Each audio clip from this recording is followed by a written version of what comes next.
इस भ्रम का निवारण करने के लिए परमेश्वर कबीर जी ने बहुत सी कथाएं सुनाई, बहुत से प्रवचन किए, वाणी सुनाई, पर नहीं हमारे गले उतरी नहीं। एक मगध राज्य का एक बिजली खान नाम का पठान था, वहां का नवाब था वो। एक समय क्या हुआ कि मगध क्षेत्र में सूखा गिर गया, अकाल गिर गया। उन्होंने, क्योंकि वहां मगध नगर है एक छोटा सा, पहले बस्ती जिला था उत्तर प्रदेश में, गोरखपुर से 25 किलोमीटर उरली साइड में बस्ती की तरफ आती। अब उसके नाम ही संत कबीर नगर जिला रख दिया गया है। एक छोटा सा नगर है, मगध नगर है छोटा सा, जैसे बरवाले से भी छोटा। तो वहां सूखा गिर गया, उसमें हिंदू भी इतने हैं, मुसलमान भी बराबर की, दोनों आधी आधी आबादी है उनकी संख्या। तो सभी हिंदुओं ने अपने गुरुओं, ब्राह्मणों और सभी संतों और ये पत्रा वत्रा देखने वाले, इन सब से, भविष्य वक्ताओं से भी पूछ लिया। सभी ने बताया कि 2 वर्ष तक इस क्षेत्र में वर्षा का कोई संयोग नहीं है, क्योंकि आपके पुण्य नहीं है। तो सभी जंतर मंत्र करके सब थक गए, हाहाकार मच गई। तो किसी व्यक्ति ने बता दिया कि काशी के अंदर एक कबीर नाम के महापुरुष रहते हैं, वो चाहे तो आपका संकट निवारण कर सकते हैं। अब बिजली खां पठान ने 2 दूत भेजे, अपने सैनिक भेजे, कहाँ? काशी के अंदर। और वीरदेव सिंह बघेल नाम का एक हिंदू राजा था, नरेश, वो काशी का राजा था, नरेश था। और सिकंदर लोधी दिल्ली का बादशाह था। उस दिल्ली के बादशाह के अंतर्गत ये छोटे छोटे राजा और ये सभी नवाब उसी के अंतर्गत आते थे। तो नरेश जो था वो उस काशी का जो राजा था, काशी क्षेत्र का, तो वो भी परमेश्वर कबीर जी की शरण में आ चुका था। जब वो दोनों सैनिक संदेश वाहक बिजली खां पठान का एक पत्र लेकर के वीर देव सिंह बघेल के पास गए, उसमें लिखा था कि हमारे यहाँ बहुत बुरा अकाल गिर गया है, त्राही त्राही मच गई है, और मैंने सुना है कोई कबीर नाम के कोई संत हैं, कृपा उनको हमारे यहाँ भेजें, और हमारे यहाँ वर्षा नहीं हो रही। वीर देव सिंह बघेल ने पत्र लिखा और उसमें कहा कि बिजली खां, इतने बड़े संकट से जूझ रहे हो और संत को बाई ऑर्डर बुला रहे हो, अगर वो आ भी जाएंगे तो कोई लाभ नहीं होगा, आप आओ। अगर वो रजा नहीं बख्शेंगे बाई ऑर्डर बुलाए हुए, आप स्वयं आओ। राजा प्रजा का पिता होता है, उसके दुख से खुद भी दुखी होना चाहिए। आप आइए और स्वयं प्रार्थना कीजिए, अगर वो खुश होकर जाएंगे तो तुम्हारा काम बनेगा। बाकी संत परम है, ये भगवान आए हैं, ये अल्लाह उतरे हैं। और उनको मौखिक भी समझा दिया दोनों सैनिकों को कि जाके आपके राजा को ऐसे, नवाब को ऐसे बोल दो। उन्होंने आकर के बताया जी ऐसे ऐसे बात है। बिजली खां पठान सैकड़ों की संख्या में अंगरक्षक वो साथ लेकर के चला और वहाँ पहुँचा कबीर परमेश्वर की कुटिया के पास। दोनों, वो नवाब भी और नरेश भी, और नरेश वीर सिंह बघेल तो उनका शिष्य था, दंडवत प्रणाम किया। अब बिजली खान पठान था, इनका एक विधान है कि हम शीश नहीं झुकाया करते अल्लाह के सिवा। वो खड़ा रहा, फिर भी मालिक तो अपने बच्चों को शरण में लेने के लिए सोशल सीदर करते हैं। अब क्या हुआ, फिर उन्हें बताया भी कैसे आना हुआ। परमात्मा ने पूछा कि ये कैसे आई दो नवाब, दो राजा गरीब की झोंपड़ी पर। तो वीर सिंह ने कहा बिजली खां सुना दे अपनी दास्तां। तो बिजली खां पठान ने कहा भगवान बहुत त्राही त्राही हो रही है महाराज, सूखा पड़ गया है, आप रजा बख्शो। परमात्मा बोले भाई चलो, जैसी मेरी भगवान सुनेगा मैं भी अपनी अर्ज करूँगा। अगर ऐसा कोई दुख है तो मैं अवश्य चलूँगा और अर्ज करूँगा, भगवान ने सुन ली तो। अब परमात्मा को घोड़े पर बैठा करके लाया गया।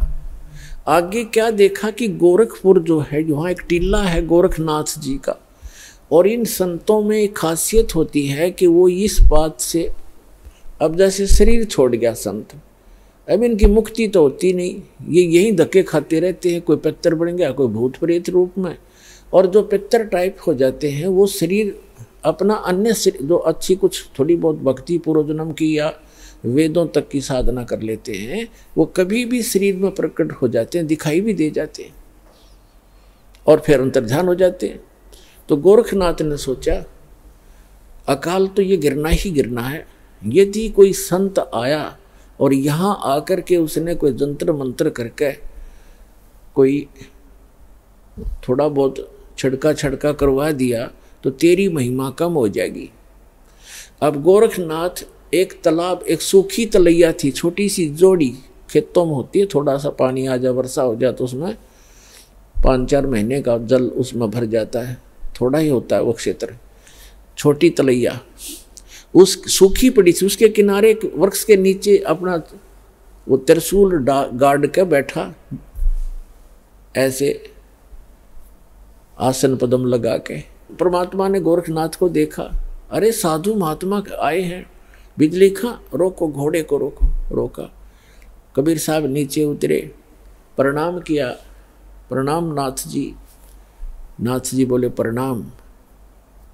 तो कबीर परमात्मा ने कहा कि बिजली खां, अरे आपके नगर में देखो कितने महापुरुष बैठे हैं, ये जो चाहे सो कर सकते हैं, अर्थ करो इनसे।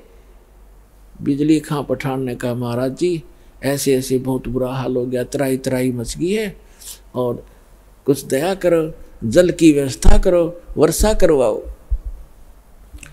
गोरखनाथ जी उठे, त्रिशूल उठाया, उस जोड़ी सूखी तालाब के बीच में जाकर त्रिशूल मारकर ऐसे निकाल दिया।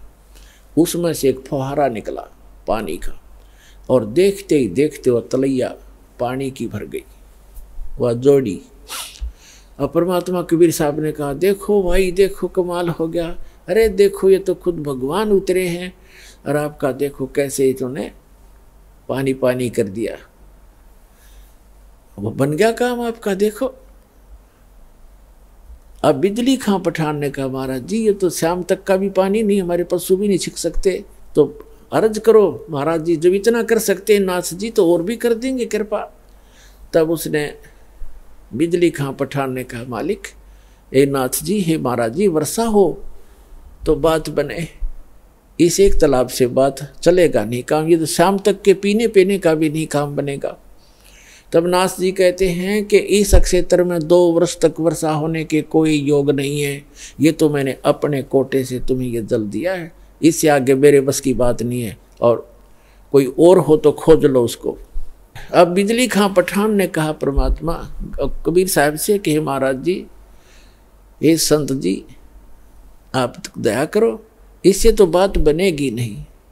तो जहाँ गोरखनाथ बैठे थे उससे 100-200 फुट पर, उधर जंगल वन बहुत होते थे, उसमें वृक्ष बहुत होते, 100-200 फुट की दूरी पर एक वृक्ष के नीचे परमात्मा बोले भाई मैं यहाँ बैठता हूँ और परमात्मा में धुन लगाता हूँ और अर्ज करता हूँ भगवान से, और आप अपने घर जाओ, मेरी अर्ज सुनेंगे तो वर्षा हो ही जाएगी।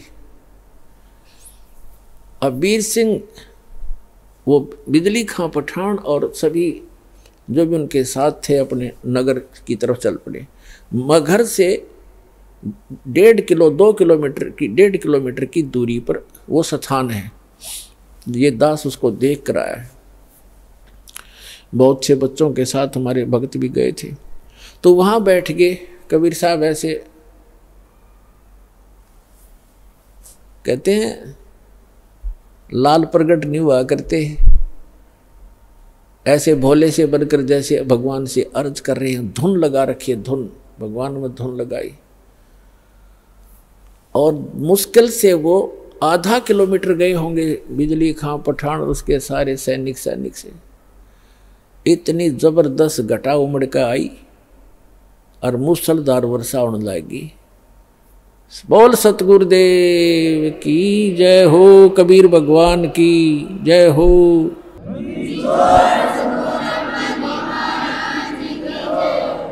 कर दिया सब एक कम एक, सारे तालाब भर दिए, ठाठम ठाठ कर दिए। अब बिजली खां पठान सारा नगर उठ कर आ गया। अरे गोरखनाथ तब आ गया जब कि यो तो तेरी बेइज्जती और करड़ी होगी, कहीं नू ना पता लग जा मैं गोरखनाथ हूं। अब वापस आगे सारे उमड़ के आध घंटा वर्षा हुई, नो जबरदस्त एक कम एक कर दिया, भर दिए सब तालाब तलैया, बड़े बड़े तालाब भी भर दिए। तब सभी आगे कि महाराज ने ऐसे महापुरुष आए हैं, चरणों में पड़ गए और कहा भगवान घर चलो, हमारे घर चलो, वहाँ नगर में चलो। परमात्मा बोले भाई नगर में ऐसे नहीं जाया करता मैं, पहले मेरे शिष्य बनो, हिंदू और मुसलमान दोनों दीक्षा लो, जैसे मैं साधना बताऊं ऐसे साधना करो तो मैं चालू। अब जीवन दान मिला सैकड़ों व्यक्तियों को। छोटे नगर होया गांव होया करते थे पहले, सब ने कहने लगे जी जो आप कहोगे हम वही करेंगे। तो परमात्मा ने कहा भाई ये मांस मिट्टी खाना अच्छी बात नहीं है, और मांस नहीं खाना ठीक है, भक्ति करो, परमात्मा का नाम लो, अच्छे काम करो, मांस खाना छोड़ दो मुसलमानों। तो उन्होंने कहा जी जैसे आप कहोगे ऐसे कर लेंगे। तो उन्होंने ईद बकरीद मनाना कतई बंद कर दिया, मांस नहीं खाया। बाकी ईद बकरीद वाले दिन खीर ख्यार बना के खान लग गए अपने। कहने का भाव ये है कि परमात्मा ने केवल अपनी समर्थता दिखानी थी। जब नगर में गए, एक व्यक्ति था जुलाहा, उसके संतान नहीं थी, और उसने अर्ज करी भगवान से, हे परमात्मा एक संतान हो जा दास के और मेरा भी वंश चले। परमात्मा ने कहा बेटा भक्ति कर ले। कहते हैं 1 लाख पूत 1.25 लाख नाती, क्या मांगू कुछ स्थिर ना रहाई, देखत नैन चला जग जाई। 1 लाख पूत 1.25 लाख नाती, और उस रावण का दीवान बाती। आप तो एक संतान प्राप्त करने की इच्छा करते हो, और रावण के 1 लाख पुत्र थे, आज उसका कोई ज्योति दीपक जलाने वाला शेष नहीं रहा। कैसे लोक में क्या मांग रहे हो मेरे से, मोक्ष मांगो भाई। पर इतनी बुद्धि हमारा काम नहीं करती। जितनी फिर परमात्मा का आना जाना बन गया वहां पर अपने भक्तों को संभालने के लिए। तो एक मुसलमान जुलाहा था, उसके संतान नहीं थी, और बार बार जब भी भगवान जाते थे यही अर्ज करता था। तो परमात्मा ने कहा ले वे ठीक है, तू यही मांगता है तो 10वें महीने तेरे घर एक संतान एक पुत्र आएगा। ऐसा ही हुआ। ये दास वहाँ गया था बहुत से भक्तों को साथ लेकर के। तब वहाँ जो मगर के अंदर, अब बताऊंगा आगे चल के, उसी के लिए कथा बनाई जा रही है। तो वहाँ एक व्यक्ति मिला था जो परमात्मा की वहाँ यादगार के ऊपर वो बैठा था।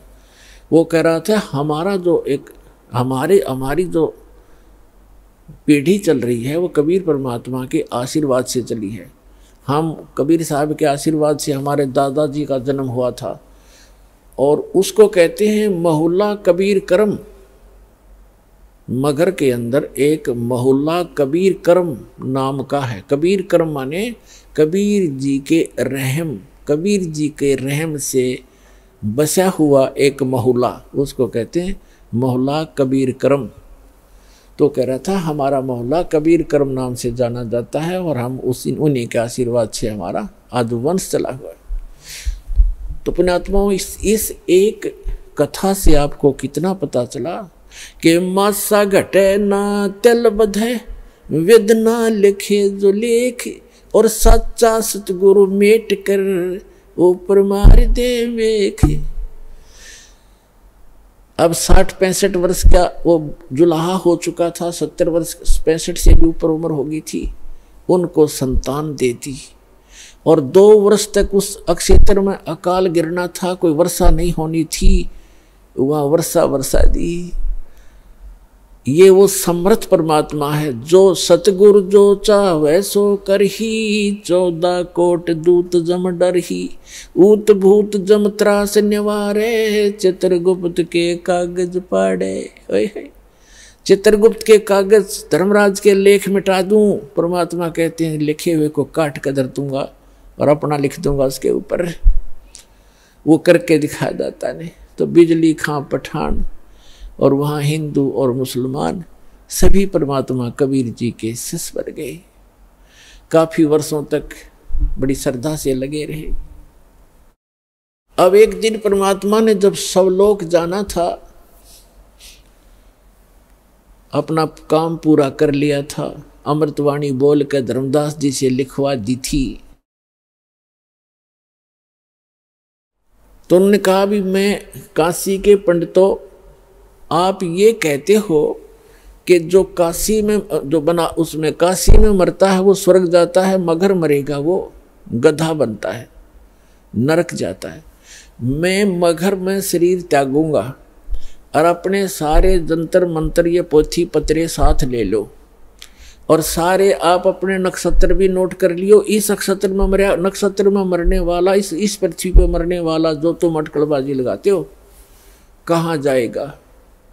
इस बात का सब जगह जोर शोर से प्रचार हो गया, सब में आग की तरह बात फैल गई कि कबीर जी मगर में मरने का दावा करते हैं और देखेंगे भी वहाँ गधा बनेंगे, स्वर्ग जाएंगे या नरक जाएंगे। वीर देव सिंह बघेल कबीर परमात्मा के शिष्य थे, उसने भी अपने सैनिक साथ ले लिए और साथ में और भी बहुत गुणे, कोई हजारों की संख्या में दर्शक काशी और आसपास के गांवों के और मगर के आसपास के गांवों के इस बात को सुनकर इकट्ठे हो गए।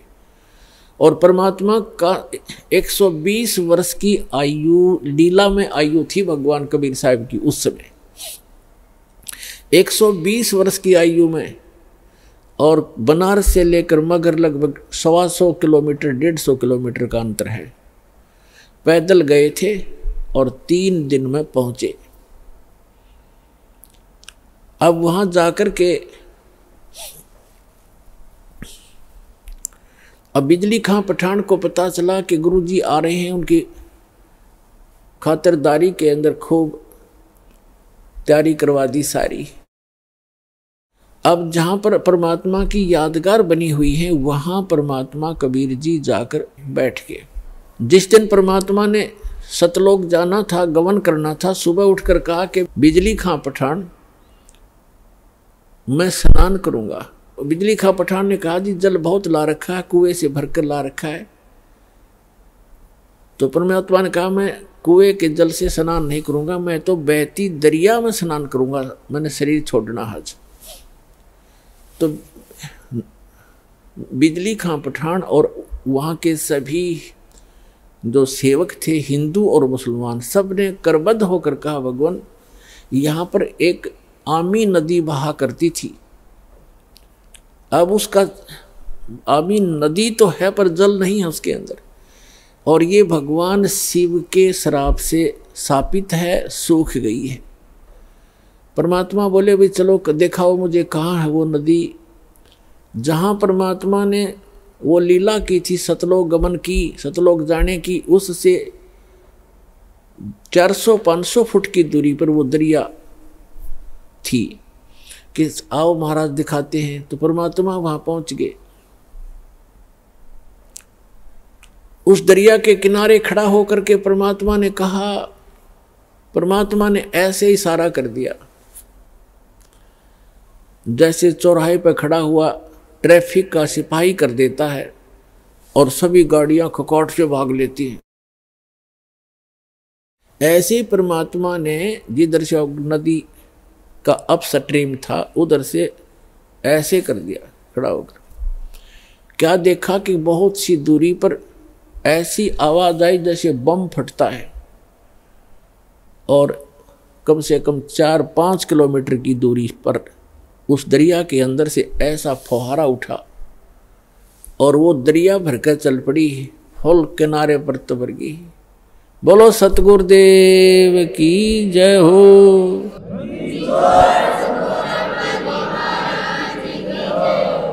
और देखते ही देखते हुआ किनारे को चाटने लगी, फुल होगी कतई। सब नावों मुलमुल गए और पीओ पानी ऐसा जैसे कदे आज तक देखा नहीं सा मीठा पानी, क्योंकि सतलोक से भेजा भगवान ने। गंगा के पानी को भी माफ कर दे, ऐसा जल उस समय बहने लगा। सबने स्नान किया, क्योंकि वहाँ तो कई हजारों की संख्या में दर्शक गए हुए थे। सब मलमल करना आए। फिर परमात्मा ने कहा कि भाई मैं एक चादर नीचे बिछाओ, एक चादर ऊपर ओढ़ूंगा, और मैं यहां शरीर छोड़ूंगा। फिर परमात्मा ने देखा एक तरफ हिंदू खड़े हैं, एक तरफ मुसलमान खड़े हैं। एक तरफ वीरदेव सिंह बघेल खड़ा है, काशी का नरेश हिंदू राजा। एक तरफ बिजली खां पठान खड़ा है, मुसलमान नवाब, और उसके सैनिक साथ हैं, उसके भी सैनिक उनकी साइड में खड़े। और अन्य जनता भी बहुत खड़ी है, मुसलमान इधर, हिंदू साइड में। वो तो अंतर्यामी थे, फिर भी उनसे पूछना चाह रहे थे कि बिजली खां पठान, आपने ये शस्त्र किस लिए ले रखे हैं? वीरदेव सिंह बघेल, आपकी सेना और ये तुम दोनों सेनाओं ने शस्त्र किस लिए लेकर आए हुए? मुझे क्या खतरा था? तो वीर सिंह बघेल, बिजली खां पठान, वो तो बोल नहीं सके। अन्य जो जनता थी हिंदू और मुसलमानों में से कहने लगे, गुरुदेव, हिंदू वाले कहने लगे, आप हमारे गुरु हैं, हम आपका अंतिम संस्कार अपने हिंदू रीति से करेंगे, इन मुसलमानों के हाथ नहीं लगने देंगे। मुसलमान कहने लगे, आप हमारे पीर हो और हम आपका अंतिम संस्कार अपने अनुसार से करेंगे, अपनी रीति से करेंगे, इन काफिर हिंदुओं के हाथ नहीं लगने देंगे। परमात्मा बोले, रे भले आदमियों, 50 वर्ष तक मैंने तुम्हें क्या शिक्षा दी? हिंदू और मुसलमान तुम आज भी दो बने बैठे हो, तुम्हारी बुद्धि पर पत्थर गिर गए हैं। और पुण्यात्माओं, दास जो शब्द बतावेगा, जो भी ज्ञान कहेगा, 100% समझ लेना, बिल्कुल 100% सच समझ लेना। उस समय एक विशेष रूमर थी कि एक ऐसा भयंकर समय आने वाला है कि आपस में ग्रह युद्ध होगा, जनता एक दूसरे को काटेगी, कारण का पता नहीं। ऐसा वो भविष्य वक्ता बताया करते थे। ऐसी अनहोनी होगी, ऐसा जुल्म होगा और कत्लेआम होने की ऐसे लक्षण उनके पत्रों में, उनकी जो भविष्य की किताबों में वर्णन था। और काल तो ये चाहता ही है कि नाश हो जाए, इनका बुरा हाल हो, और मरते समय ऐसे संत के ऐसे हो जाए तो लोग इन्हों कहेंगे ऐसा कलम हुआ था, कोड नाश करा गया, क्या एक संत था वो। तब परमात्मा ने कहा, भाई बात सुन लो बच्चों, तुमने मेरी सीख पर, मेरी शिक्षा पर अमल नहीं करा, अब तो अपने लालच वश मेरे शिष्य बने रहे, पर मेरी बात सुन लो, मेरा काला मुंह मत करो, मेरी एक अंतिम पुकार सुन लो तुम। मेरा शरीर इस, वैसे तो चदरों के बीच में शरीर नहीं मिलेगा, कोई अन्य वस्तु मिलेगी, उसको आधी आधी बांट लेना, एक चदर हिंदू ले लेना, एक मुसलमान ले लेना, और शरीर मेरा मिले तो आधा आधा काट लेना, ये मेरा आदेश समझ लेना। पर बेटा तुम लड़ियो मत, कुछ भी कर लेना इस मिट्टी को, चाहे तो हिंदू रीति कर लो और चाहे मुसलमान रीति से कर लो, तो मिट्टी हो चुकी है, जीव जा चुका होता है। तुम कुछ आंखें खोलो तो तब तो वो शांत हो गए। कोई बात ना, एक बार शरीर छोड़ने दो, फिर देखेंगे। उनका इरादा वो यही था कि छिन्नम चपटा करेंगे, लट्ठम लट्ठा करेंगे, छीनेंगे, पूरा सब लेंगे, आधा आधा थोड़ा काटा जाता गुरु जी को, वो तो अंतर्यामी थे, जान गए। तो नीचे एक चादर बिछाई, भक्तों ने श्रद्धा से नीचे 2-2 इंच फूल बिछा दिए, सुगंधित फूल 2-2 इंच, गुरु जी लेटेंगे, और ऊपर से दाता ने एक चादर ओढ़ ली। 2 मिनट के बाद परमात्मा ने आकाशवाणी ऊपर से कहा कि ए पंडितों, ए भविष्य वक्ताओं, अब अपना जंतर मंत्र लगाओ, मैं कहाँ जा रहा हूँ। और कहा परमात्मा ने कि उठा दो पर्दा, इसमें नहीं मिलेगा मुर्दा, क्योंकि हम अविनाशी हैं। जब ऊपर उन्होंने देखा कि भगवान तो वो जा रहे हैं, वो जा रहे हैं, और चद्दर उठाई तो सब के आकार के सुगंधित फूल मिले, परमात्मा का शरीर नहीं मिला, वो तो सह शरीर सतलोक चले। बोलो सतगुरुदेव की जय हो।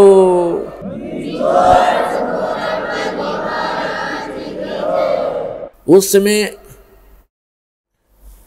आपस में हिंदू और मुसलमान ऐसे गले से मिलकर रोने लगे जैसे अनाथ हो गए हों और एक अनमोल वस्तु खोजी हो। उनका उस दिन समझ में आई ये भगवान थे, ये एक आम इंसान और संत नहीं थे। दोनों रो रहे हैं कि हम कितने दुष्ट हैं, एक दूसरे से गले लग कर रो रहे हैं। वीर सिंह बघेल और बिजली खां पठान रो रहे हैं कि हमने अनमोल रतन खो दिया और अंत समय में हमने उनकी आत्मा को दुख दिया, हम कितने नीच हैं। पुणात्माओं, यदि परमात्मा ये रजा ना बख्शते, वहाँ कत्लेआम हो जाता, गृह युद्ध हो जाता हिंदू और मुसलमानों का। तो ये समर्थ परमात्मा है। समर्थ का शरणाग हो, रंग होरी हो, भाई कदे न हो एकाज रोम रंग होरी हो। समर्थ का शरणाग हो, कभी भी कोई बुरा नहीं होगा और नेक नीति से काम करो। तो क्या किया, एक चद्दर हिंदुओं ने ले ली, एक चद्दर मुसलमानों ने, आधे आधे सुगंधित फूल दोनों ने ले लिए। मुसलमानों ने वहाँ कब्र बना दी उन फूलों और एक चद्दर को नीचे जमीन में गाड़ के, और हिंदुओं ने भी एक यादगार बना दी। अब दोनों ने वहाँ पर एक, मुसलमानों ने तो एक मज़ार बना रखी है मंदिर नुमासी, मस्जिद की तरह मंदिर नुमा, और हिंदुओं ने एक मंदिर सा बना रखा उस जहाँ पर वो फूल परमात्मा के नीचे, परमात्मा के तो सारी पृथ्वी है। वैसे उनकी उस भ्रम को निवारण करने के लिए परमात्मा ने जो लीला की थी, उन फूलों के ऊपर एक मड़ी सी बना कर एक मंदिर बना रखा है। और उन दोनों में आपस में ज़्यादा से ज़्यादा 50 फुट का अंतर है। इस तरफ मुसलमानों ने बना रखे, इस तरफ हिंदुओं ने।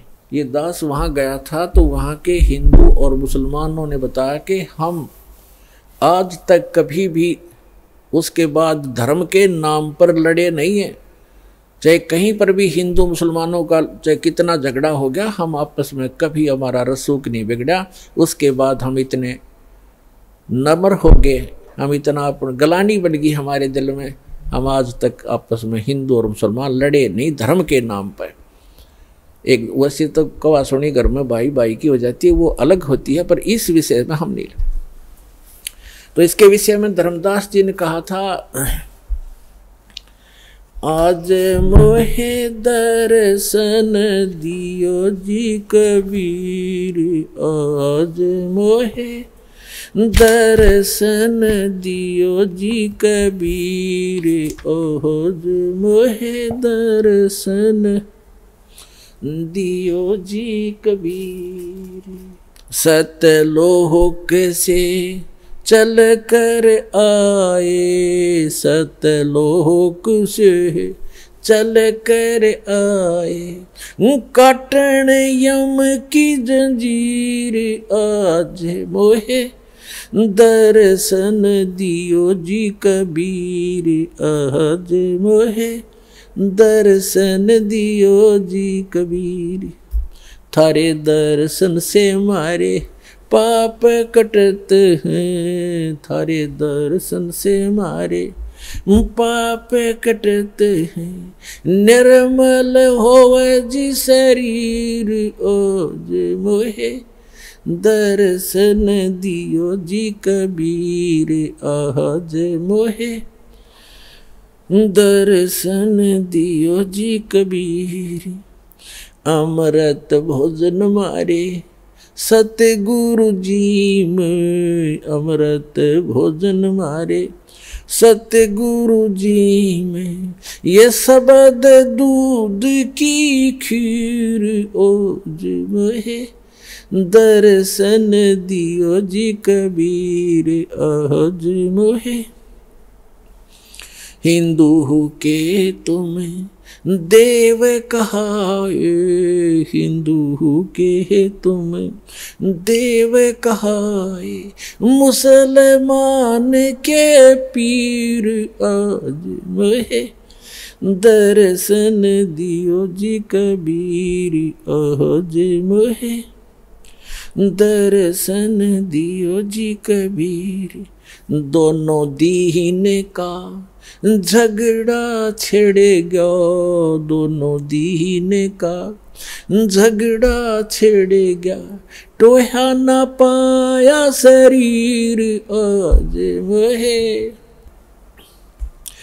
धर्मदास की अर्ज गुसाई, धर्मदास की अर्ज गुसाई, बेड़ा लंगाइयो पर ले तीर आज मोहे दर्शन दियो जी कबीर आज मोहे दियो जी कबीर।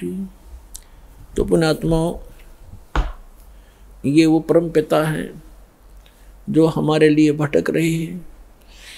आप इस भक्ति काल के समय के लिए ये परमात्मा अपनी छाप छोड़ गए। जो समर्थ परमात्मा किया करता है वो उस परमेश्वर ने वो लीला की। परमात्मा मुर्दे को जीवित कर सकता है।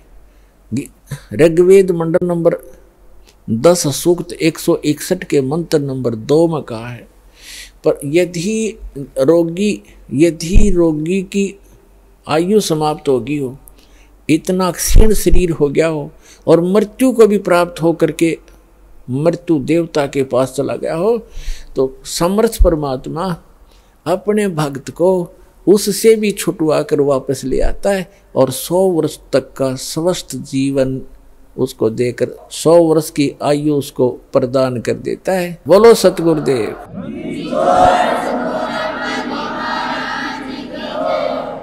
और वो पूर्ण परमात्मा है। तो पुण्यात्माओं, ये समर्थ परमात्मा कबीर जी हैं।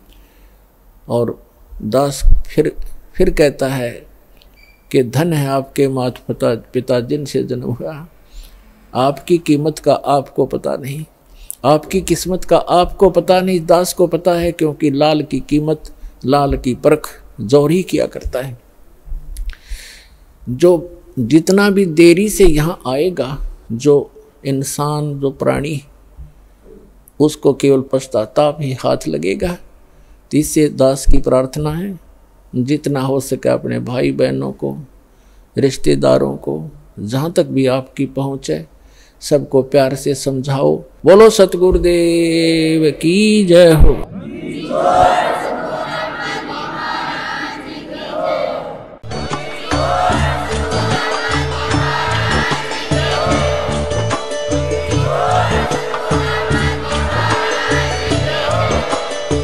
सुन रहे थे जगत गुरु तत्वदर्शी संत रामपाल जी महाराज जी के मंगल प्रवचन। अधिक जानकारी के लिए विजिट कीजिए हमारी वेबसाइट www.jagatgururampalji.org। संत रामपाल जी महाराज जी के शुभ आशीर्वाद से पूरे विश्व भर में 500 से भी ज्यादा नाम दीक्षा केंद्र हैं, जिन पर संत रामपाल जी महाराज जी द्वारा ऑनलाइन निशुल्क नाम दीक्षा दी जा रही है। अपने नजदीकी नाम दीक्षा केंद्र का पता करने के लिए संपर्क करें 8222880541।